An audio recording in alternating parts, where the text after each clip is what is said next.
नमस्कार viewers, Pathfinders bye Unacademy के YouTube channel पर आप सभी का स्वागत है। आपको पता है फ्रेंड्स कि भारत की ज्योग्राफी काफी स्पेशल है।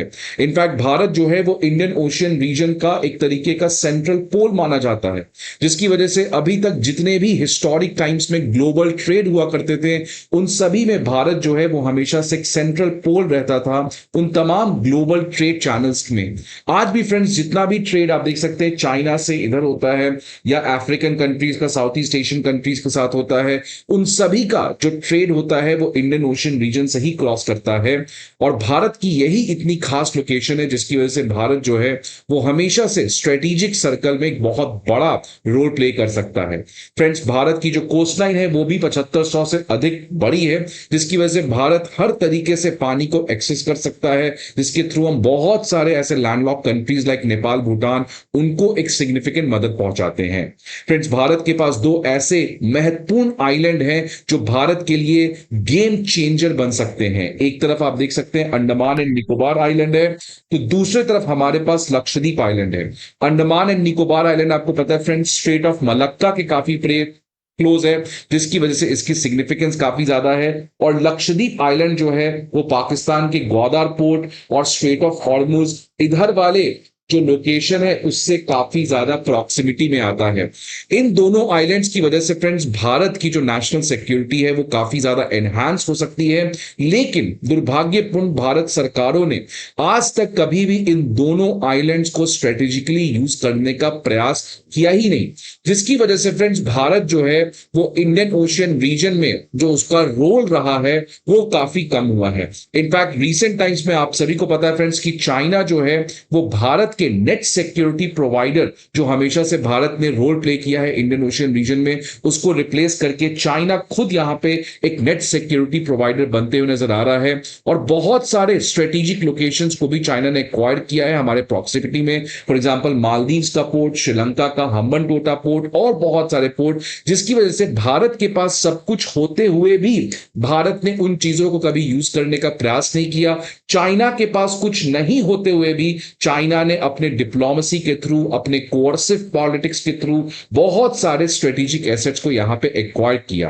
अब धीरे धीरे फ्रेंड्स भारत के लिए एक वेकअप कॉल हुआ है और पिछले कुछ साल से भारत सरकार जो है वो वापस से इंडियन ओशियन रीजन में नेट सिक्योरिटी प्रोवाइडर के रोल को अपना एस्टैब्लिश करना चाहती है। रिसेंटली आपने फ्रेंड्स देखा किस तरीके का एक बहुत शॉकिंग रिपोर्ट आया था जहां पे चाइनीज रिसर्च वेसल जो है वो कब से बे ऑफ बंगाल में मंडरा रहा था, बहुत सारे ऐसे सर्वेलेंस के काम वो भारत के ऊपर कर रहा था। इसके बारे में हमें पता भी नहीं था, जब हमें पता चला तब समझ में आया कि कितना बड़ा ये चाइना यहाँ पे खेल खेल रहा है। और ये कोई नया इंसिडेंट नहीं है, इनफैक्ट कई सारे इस तरीके के स्पाई रिसर्च वेसल्स जो हैं वो चाइना के इंडियन ओशियन रीजन में रहते हैं। लेकिन अब फ्रेंड्स भारत जो है वो चाइना को एक स्ट्रेटेजिक चेकमेट देने जा रहा है इंडियन ओशियन रीजन में। पहले आपको पता है फ्रेंड्स कि अब भारत अपने अंडमान एंड निकोबार आइलैंड का जो स्ट्रेटेजिक लोकेशन है उसको यूज कर रहा है और इसीलिए ग्रेट निकोबार प्रोजेक्ट जो है इसको भी सैंक्शन दे दिया गया है, जो 75,000 करोड़ का प्रोजेक्ट है। ऑलरेडी आपको पता है फ्रेंड्स कि भारत का यहां पे एक इंटीग्रेटेड थिएटर कमांड सेंटर भी है।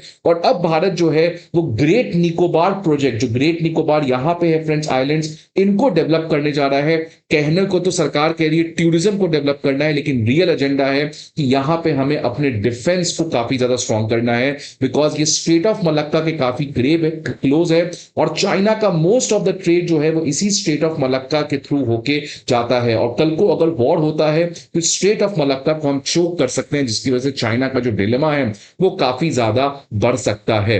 लेकिन फ्रेंड्स दूसरी तरफ एक और आइलैंड है भारत के पास जो उतना ही इंपॉर्टेंट है, वो है हमारा लक्षद्वीप। अब भारत सरकार जो है वो लक्षद्वीप के ऊपर भी देख सकते हैं पिछले साल से काफी ज्यादा एक्टिव होते हुए नजर आ रही है। तो एक तरफ अंडमान एंड निकोबार में ग्रेट निकोबार प्रोजेक्ट, तो दूसरी तरफ लक्षद्वीप में आपको पता है फ्रेंड्स कि 10 टोटल आइलैंड्स हैं। इस तरीके के लक्षद्वीप में टोटल 10 आइलैंड्स हैं। अब उन आइलैंड्स को यूज करके भारत जो है वो वहां पे मिलिट्री एयरफील्ड्स बना रही है। आप देख सकते हैं 2024 में सरकार ने इसकी मंजूरी दे दी है कि now there will be two military airfield जो हम लक्षद्वीप में बनाएंगे, एक मिनिकॉय में बनेगा और दूसरा जो अगाती आइलैंड है उसके ऊपर बनेगा। इसके अलावा फ्रेंड्स 2024 में एक और रॉटर्स की खबर आई थी कि भारत जो है वो नए नए नेवल बेसेस भी लक्षद्वीप में बनाने जा रहा है अपने नेशनल सिक्योरिटी को एनहांस करने के लिए। लेकिन इन सब चीजों के बीच में अब एक बहुत ही बड़ा खबर फ्रेंड्स अगेन देख सकते हैं आ जा रहा है कि भारत अब केवल naval bases, military air strips केवल ये नहीं बना रहा, इनफैक्ट पूरा एक लक्षद्वीप आइलैंड जो है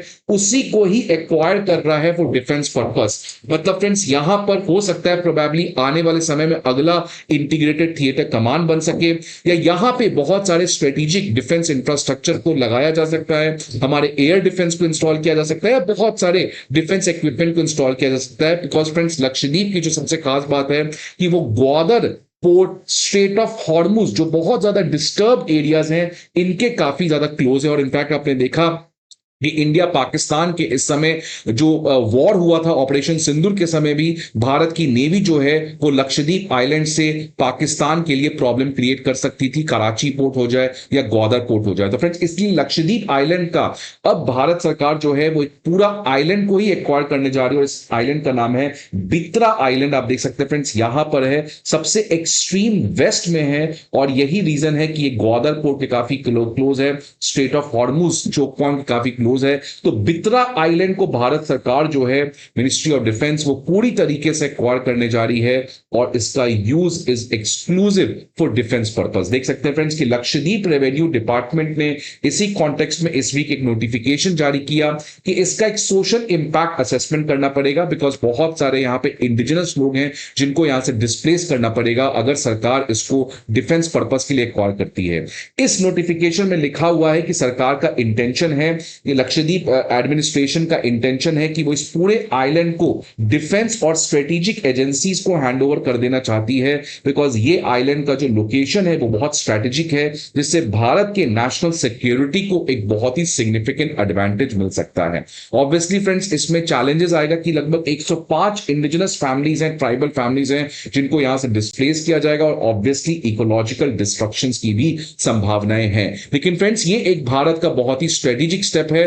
बित्रा आइलैंड को कंप्लीटली ग्रीन फील्ड तरीके से डिफेंस या वहां पर इक्विपमेंट्स और पूरा डिफेंस एस्टैब्लिशमेंट वहां पे बनाया जाएगा, जिसकी वजह से भारत का जो स्ट्रेटेजिक प्रेजेंस है इंडियन ओशियन रीजन में, एक तरफ अंडमान एंड निकोबार और दूसरी तरफ लक्षद्वीप, इसकी वजह से हम चाइना के ग्रेटर जो यहां पर सर्विलेंस है और तमाम तरीके की जो चीजें हैं उसको हम अब चेक करके वहां पर रोक सकते हैं। फ्रेंड्स ये तो भारत का हो गया बहुत इंपॉर्टेंट इनिशिएटिव। लेकिन फ्रेंड्स फॉरेन पॉलिसी में भी अगर मैं बात करूं तो भारत एक स्ट्रेटेजिक कमबैक करते हुए दिख रहा है इंडियन ओशियन रीजन में। मालदीव फ्रेंड्स आपको पता है वही कंट्री जो इंडिया आउट कैंपेन किया था, अब मालदीव कितने समय से रिक्वेस्ट कर रहा है प्राइम मिनिस्टर मोदी को कि प्लीज आप आए, प्लीज आप आए। और इनफैक्ट अब मालदीव जो है वो अपने इंडिपेंडेंस डे के सेलिब्रेशन के लिए प्राइम मिनिस्टर मोदी को इन्वाइट किया, प्राइम मिनिस्टर मोदी ने एक्सेप्ट किया और अब वो पहली बार मालदीव जाने वाले हैं, जिसकी वजह से अगेन चाइना के लिए दुविधाएं यहां पर बढ़ते हुए नजर आ रही है। श्रीलंका अगेन फ्रेंड्स, श्रीलंका के प्राइम मिनिस्टर जो एक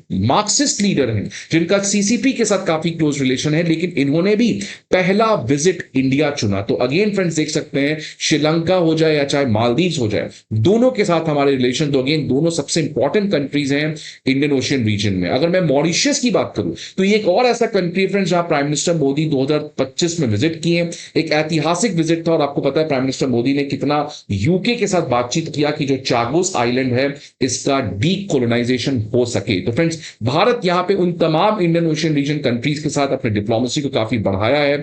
और आप सभी को पता है कि 2025 एक खास ईयर है, बिकॉज इसी साल भारत ने सागर इनिशिएटिव जो इंडियन ओशियन में है उसको अपग्रेड करके महासागर इनिशिएटिव बना दिया है, जहां पर भारत उन तमाम इंडियन ओशियन रीजन के साथ इकोनॉमिक, सिक्योरिटी और तमाम तरीके के जो पार्टनरशिप्स हैं उसको काफी ज्यादा बढ़ा रहा है। तो friends if you connect all these dots then Bharat जो है वो आज इंडियन ओशियन रीजन में which it has lost the ground, कुछ हद तक अपने जमीन को खोया था because of Pakistan, now it is aggressively making a comeback in the waters of Indian Ocean region। साथ ही साथ क्वाड में भी अपने पार्टनरशिप को बढ़ाकर इंडो पैसिफिक में वहां पे भी चाइना के लिए प्रॉब्लम क्रिएट कर रहा है। सो इसके थ्रू फ्रेंड्स चाइना और पाकिस्तान जैसे कंट्री के लिए काफी बुरी खबर आने वाले समय में हो सकती है। सो फ्रेंड्स आपके क्या व्यूज है, भारत को और क्या क्या करना चाहिए इंडियन ओशियन रीजन में अपने स्ट्रेटेजिक प्रेजेंस को बढ़ाने के लिए, please let me know in the comment box. I hope आपको ये वीडियो अच्छा लगे। See you again some another video, till then good bye and take care.